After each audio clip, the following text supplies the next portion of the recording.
What's up, guys? Today is October 18th and my name is jpatel. I am here with Mr. Todd Collins, owner and CEO of ENT3003.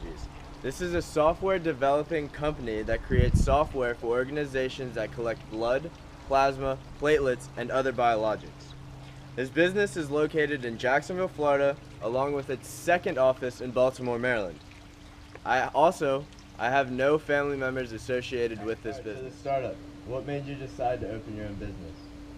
I decided to open my own company after going through rounds of mergers and acquisitions in other entities where the higher ups got to stay and the lower ups got managed out.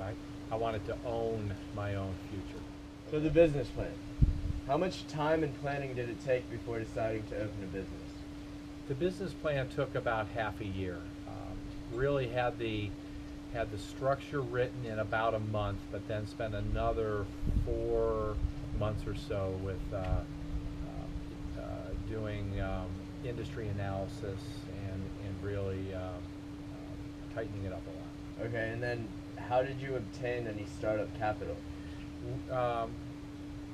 We raised what's called a private placement memorandum, which is a legal structure, and we raised about $1 million through individual investors, and that's kind of a longer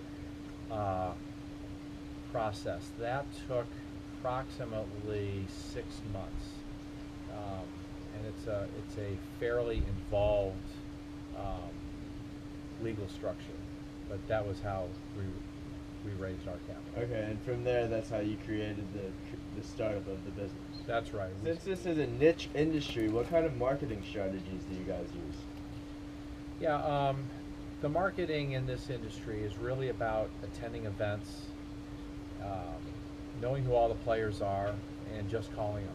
You know, unlike other industries where you're spending millions on ads and that kind of stuff, that really isn't our industry. Okay, and do you guys have a up and running website? We do. It's maintained in-house, and within the industry, it is a way that they can figure out who we are, what are our products, and that stuff. Okay, so your company employs software engineers, which is very hard to find. How do you guys go about finding and employing them? Yeah, that's probably one of the biggest issues that we have in our industry.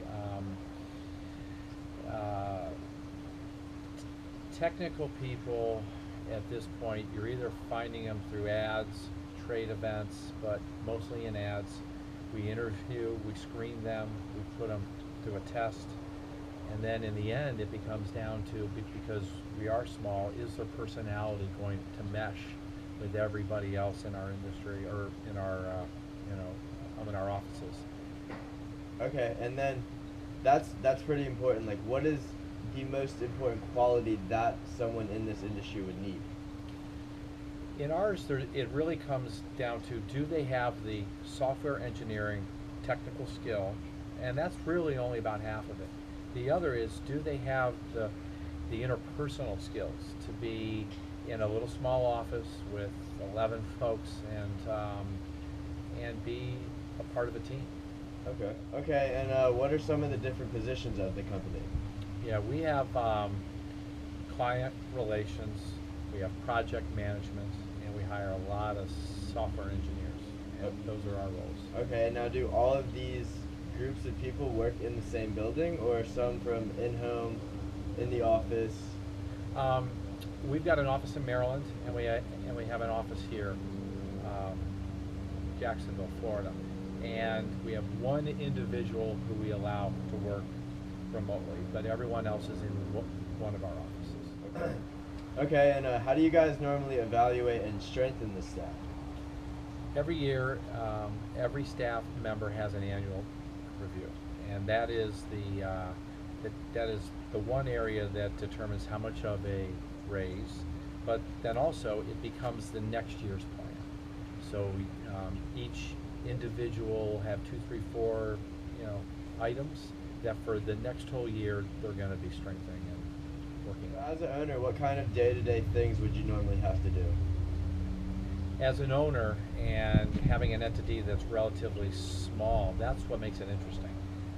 Some mornings you're dealing with a customer service issue, and the afternoon, you might be doing invoicing. You might be receiving money. After lunch, you might be dealing with a staff issue.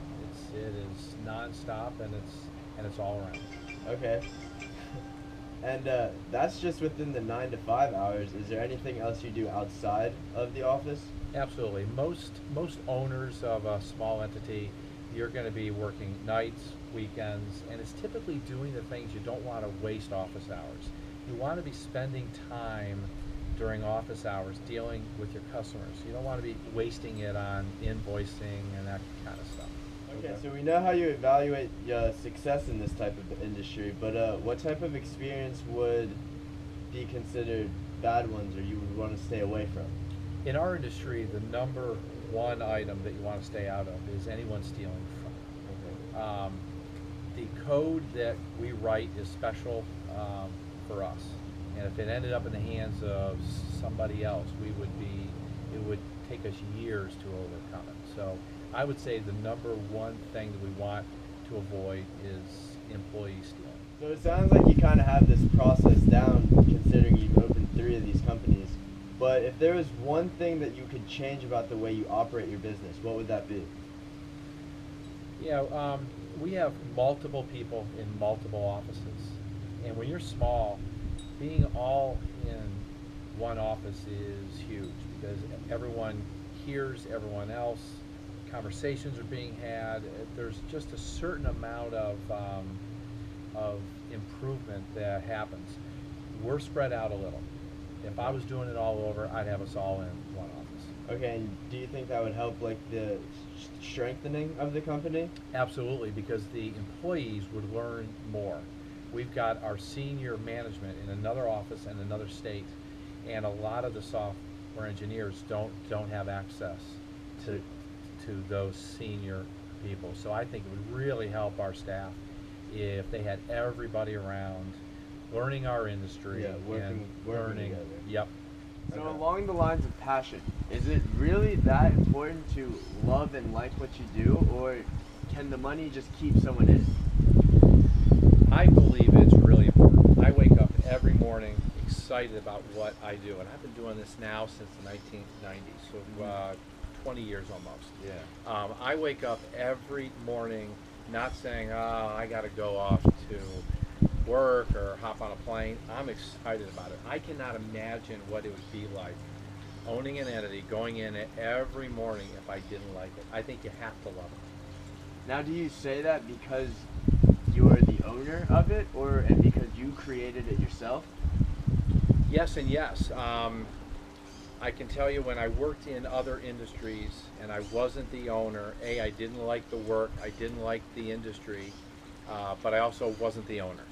Now here I'm the owner, but I started something that I thought I would like in an industry that I love. All right. Okay. So how did you end up in this business, and where did you start from? I started in this business in the 1990s. I was actually employed with an organization that collected blood, platelets, biologics, plasma. And I knew that there was a need in our industry. There were no technology products around at all. There was really only a couple of players in it, and they were offering very, very low level products. And I had a passion for it, and I think that passion came in. I had worked in other industries, but this was the first time in an industry where I was helping people save lives. And that was really, really interesting. I had been in chemicals, in direct mail, in other industries, and I didn't like them. This was interesting to me. Okay, so how do you know when you're ready to start your own company? That's a hard one. I know for me, I had worked in a lot of other entities, a lot of other organizations doing different stuff. I had done accounting, I was the financial analyst, I was the marketing vice president, I did operations. So I had worked in all of these little areas, and then it became kind of easy because I knew when I was going to start out on my own that I had already worked in those areas, so I knew I was going to be able to handle all that kind of stuff. So, for me, I do see sometimes where entrepreneurs, maybe they've worked in one line of an area, maybe they've been in marketing, and then they start out on their own, and they don't know how to to do planning, analysis, operations, accounting, finance. So that's how I knew. I had experience doing all of that stuff. Okay, what would be the best advice you could give to future entrepreneurs? Future entrepreneurs, you should be planning. And you should be planning and planning and more planning. Companies that don't make it almost exclusively is because of a lack of a planning. Not knowing who else is out there, not knowing where your product stands with everyone else's, not knowing if you're priced right, all of that stuff comes with planning. Plan, plan, and more plan. There you have it, guys. It was a pleasure sitting down with Mr. Todd Collins, CEO of Hematera Technologies. I'm sure if I have any more questions, or if you guys have any questions, let me know. I can phone him up, give him another call, and try and get some more answers. Thank you.